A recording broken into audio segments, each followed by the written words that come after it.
अब देखिए, चलते हैं थोड़ा सा हिस्टोरिकल कंटेक्स्ट में। एक आपका क्वेश्चन अगर हिस्ट्री पे सपोज कुछ पूछा जाता है, तो आपको ये चोला संगम ये थोड़े से टफ भी लगते हैं, प्लस आपने पढ़ना कैसे है, चाहे प्री के लिए या मेंस के लिए पढ़ते कैसे हैं किसी भी टॉपिक को, पढ़ने के बाद उसको कैसे दिमाग में विजुअलाइज करते हैं, फिर क्वेश्चन कैसे अटेम्प्ट करते हैं, तो इससे आपको ये सब चीजें पता चलेंगी, आपको बहुत हेल्पफुल लगेगा। आराम से पेशेंटली 5-10 मिनट बस सुन लेना, ठीक। कोई भी साम्राज्य, कोई भी डायनेस्टी जब कहीं भी बनेगी, तो एक लोकेशन को तो वो कैप्चर करेगी ही करेगी। जैसे वो देखेगी इंडस वैली में जैसे लोग रहने स्टार्ट हुए, तो कहाँ, नदियों के पास। ऐसे ही इजिप्ट में भी नदी के पास। तो एक लोकेशन काफी इंपॉर्टेंट रोल प्ले करती है for establishment of any dynasty, empire और एनीथिंग एल्स। अब बसने की सबसे अच्छी जगह कहाँ है? आज से 100 साल, 200 साल, इवन 500 साल जब आप पहले सोचोगे, 1000 साल पहले, तो टेक्नोलॉजी थी नहीं। तो भाई आपको खाने का सामान, पीने का सामान, मीन्स पानी वगैरह, ये सब चीजें मिल जाए, बेसिक नेसेसिटी जितनी भी थी वो मिल जाए, वो आपकी ऑप्टिमम लोकेशन है, ठीक। चोला, चोला का आप देखना कहाँ पे इनका एम्पायर स्टेब्लिश हुआ, तो एक नदी की घाटी के आसपास, नदी की घाटी नहीं, नदी के आसपास ही ये बसे, चोला भी। सेम विजयनगर, विजयनगर वाले कहाँ पे थे? हम्पी, हम्पी में कौन सी रिवर है? मालप्रभा, घाटप्रभा, और हाँ ये 2 रिवर है, ठीक है। एक और है तुंगभद्रा, तुंगभद्रा के किनारे पे बसे सारे शहर, जनरली लगभग ऐसे से ही हैं। तो अब बस आपको एक पॉइंट पता है कि विजयनगर कहाँ पे था, हम्पी, और हम्पी कहाँ पे था? आपकी तुंगभद्रा के किनारे, ठीक। अब रिवर फ्लो हो रही है, तो रिवर के आसपास वाला रीजन क्या होगा? थोड़ा सा फर्टाइल होगा, रिलेटिवली फर्टाइल है, उपजाऊ भूमि है। तो अब उसमें प्रोडक्शन तो बढ़िया हो रहा है, लोग खाएंगे पिएंगे बढ़िया से, कोई दिक्कत नहीं। अब इसको आप आराम से समझना कि आप किसी भी, आपने एक सिंपली सोचना कि आपने उस रीजन को डेवलप करना है, तो आप क्या करोगे? अच्छा, किसी भी गांव में आप जाओगे और देखोगे कि यहाँ पे क्या ऐसा किया जाए कि जिससे ये पूरा एरिया डेवलप हो जाए। तो उस टाइम पे जो उन्होंने स्ट्रेटेजी अपनाई, वो थी टेम्पल की, कि एक टेम्पल बनाओ और टेम्पल के आसपास पूरी लाइफ उनकी रिवॉल्व हो जाएगी। कैसे, इसको समझते हैं। राजाओं ने भूदान दिया, भूदान मतलब लैंड ग्रांट दी, किसको? टेम्पल को, कि भाई 10 ये गांव है, इन गांव की जो भी इससे रेवेन्यू आएगा वो इस टेम्पल को जाएगा। तो उन 10 गांव के बीच में एक टेम्पल बन गया, छोटा सा ही बना। अब लेकिन देखिए, उस पर पैसा आ रहा है तो वो ऑब्वियसली बड़ा भी होगा। तो अब उसके बड़े होने का क्या फायदा होगा? फायदा होगा कि भाई उसमें आप अच्छा डिजाइन क्रिएट कर सकते हो, तो डिजाइन भी बने, काफी अच्छे अच्छे इंजीनियरिंग मार्बल उस टाइम पे तैयार हुए। एग्जाम्पल आप बृहदेश्वर, काफी सारे टेम्पल हैं, एग्जाम्पल आप खुद कोट कर लोगे। तो वो मंदिर बड़े होने स्टार्ट हुए, अच्छा उस पर स्कल्पचर, उसका पूरा जो प्रांगण था बहुत अच्छे से बनाया गया, डिजाइन अच्छा हुआ। तो उससे अब क्या होगा? जितने लोग आसपास के थे, उन 10 गांव के थे, उनको रोजगार मिला, एम्प्लॉयमेंट आया। एम्प्लॉयमेंट मतलब क्या? उनके पास पैसा आया, लोगों के पास पैसा आया, पैसे से वो कुछ खाएंगे पिएंगे, तो कुछ खर्च करेंगे, उस खर्च करने के लिए कुछ प्रोडक्शन भी हो रहा होगा, तो प्रोडक्शन भी हुआ। तो वहां की एक तरह से इकोनॉमी एक रिवाइव होनी स्टार्ट हुई। जो टेम्पल था उसके आसपास का रीजन एक तरह से ग्रोथ पोल बन गया।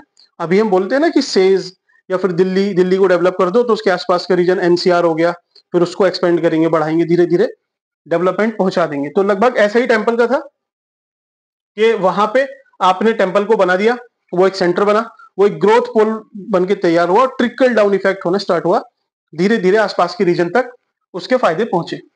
अब जब इतना बढ़िया फायदा हो रहा है, एरिया डेवलप हो रहा है, तो वहां पे टूरिस्ट भी आएंगे। तो टूरिस्ट भी एक तरह से क्या, वहां पे एक रेवेन्यू का सोर्स बना, टूरिज्म प्रमोट हुआ। तो टूरिज्म से पैसा भी आया और उस मंदिर की, उस कल्चर की थोड़ी सी पॉपुलैरिटी भी बढ़ी, ठीक। अब जब टूरिस्ट आया तो भाई उसके देख रेख के लिए भाई बढ़िया सा इंफ्रा भी तैयार करा होगा, तो ट्रांसपोर्टेशन का सिस्टम थोड़ा बहुत कुछ डेवलप किया होगा, तो ट्रांसपोर्टेशन की वजह से रोड डेवलप हुई, तो उस एरिया का एक अच्छा सा डेवलपमेंट स्टार्ट होना हो चुका था, ठीक है। अब जैसे मंदिर है, आज भी आप जाओगे किसी भी मंदिर, तो आसपास में शॉप्स होती हैं, दुकान होती है, तो उन दुकान पे पूजा का सामान, जो भी जरूरी चीजें हैं उस टेम्पल में जाने के लिए, जो धार्मिक अनुष्ठान है उसको पूरा कराने के लिए सामान मिलता है। तो वहां पे शॉप्स का डेवलपमेंट स्टार्ट हुआ, तो एक तरह से बिजनेस क्लास का इमरजेंस हुआ। वो पूरा एक सेंटर जो अभी एक गांव था, अब वो अर्बनाइजेशन की तरफ जा रहा है, वो भी बिजनेस ड्रिवन। बिजनेस वहां पे लोग करने लगे। ठीक है, अब बिजनेस होगा, जैसे आप अयोध्या का एग्जांपल लो, अभी वहां पे शॉप्स ये सब बननी स्टार्ट हुई, सब कुछ बढ़िया हुआ। अब वहां पे क्या, बाहर से भी पैसा आ रहा है, यहाँ से भी लोग पैसा वहां पे इन्वेस्ट करेंगे कि एक होटल बनाओ, वही आने वाले टाइम में वहां पे और ज्यादा टूरिज्म आएगा। तो इन्वेस्टमेंट आई तो अयोध्या का और ज्यादा डेवलपमेंट हो रहा है। तो सिंपली अयोध्या को इमेजिन कर लो आप कि एक अयोध्या बनी, उससे एयरपोर्ट बना, वहां की रोड इंफ्रा सब कुछ तैयार हुआ। ठीक, अब एक चीज और बड़ी बढ़िया चीज है, धर्म का मंदिर है, ठीक है, हिंदुइज्म को फॉलो करने वाले लोग हैं। अब जब वो टेम्पल बना तो उस टेम्पल को रेवेन्यू राइट्स भी दिए वहां के राजा ने। मतलब क्या है कि इसका जितना भी टैक्स आता है ये इस मंदिर में ही लगेगा। तो अब धर्म के नाम पे लोग टैक्स चोरी भी नहीं करेंगे। टैक्स चोरी नहीं करेंगे तो टैक्स का कलेक्शन बढ़ा। तो जब टैक्स का कलेक्शन बढ़ा तो मंदिर के पास और ज्यादा पैसा आया। तो काफी बढ़िया चीज हो गई। अब एक चीज और होगी, जब कहीं टेम्पल है तो आसपास के लोग भी ना थोड़े सोशली मोरालिटी पे ज्यादा ध्यान देंगे कि यार ठीक है, नैतिकता, भगवान, धर्म, आस्था उनमें थोड़ी सी बढ़ जाएगी। जनरली ऐसा होता है। ठीक है, तो अब वहां पे जितनी भी शादियां लगभग होने लगी, आज भी होती है, वो मंदिर में ही होती थी। ठीक है, आज भी होती है। आपने मूवी देखी होगी, चेन्नई एक्सप्रेस थी, उसमें वो ऊपर लेके जाते हैं। ठीक है, साउथ की मैरिज देखना, या तो कहीं अगर हॉल में होगी कहीं पे तो उसके बाद वो मंदिर जाएंगे, नहीं तो वो मंदिर में ही जनरली होती भी है। ठीक है, अब फेयर और फेस्टिवल, अब त्योहार भी और जो मेले हैं ये भी मंदिर के प्रांगण में ही लगते हैं।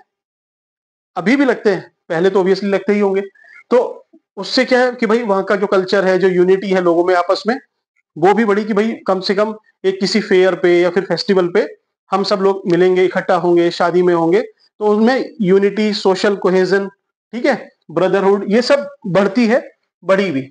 वहां है भी ऐसा। साउथ में आप इमेजिन करना साउथ को, अब स्कूल को ही वहां पे विद्या मंदिर भी बोलते हैं। तो एक तरह से विद्या के वो मंदिर हुए। वहीं से शास्त्रार्थ चलते हैं। शास्त्रार्थ मतलब डिबेट, आज के टाइम पे जो डिबेट है वो भी हुआ। प्लस स्कूल का भी एक फॉर्म ले गया कि भाई स्कूल भी यहीं पे लगेगी, पाठशाला आपकी। तो पूरा मंदिर के आसपास वहां का पूरा सिस्टम घूमने लगा। अब पॉलिटिक्स, सब कुछ हुआ, इकोनॉमी हुई, सोसाइटी हुई, अब पॉलिटिक्स पे आते हैं। तो पॉलिटिक्स भी लगभग जो ग्राम सभा की मीटिंग थी वो भी मंदिर में ही होती थी। एक इंस्क्रिप्शन मिला है, उत्तरा मरोरू इंस्क्रिप्शन, जिसपे पूरा लिखा हुआ है कि कैसे पंचायत के चुनाव होंगे, कैसे कौन इलेक्ट होगा, कौन इनडायरेक्टली इलेक्ट होगा, सब कुछ उस पर लिखा हुआ है। तमिलनाडु का टेम्पल है वहां पे, उत्तरा मरोरू इंस्क्रिप्शन, आप यूज भी कर सकते हैं।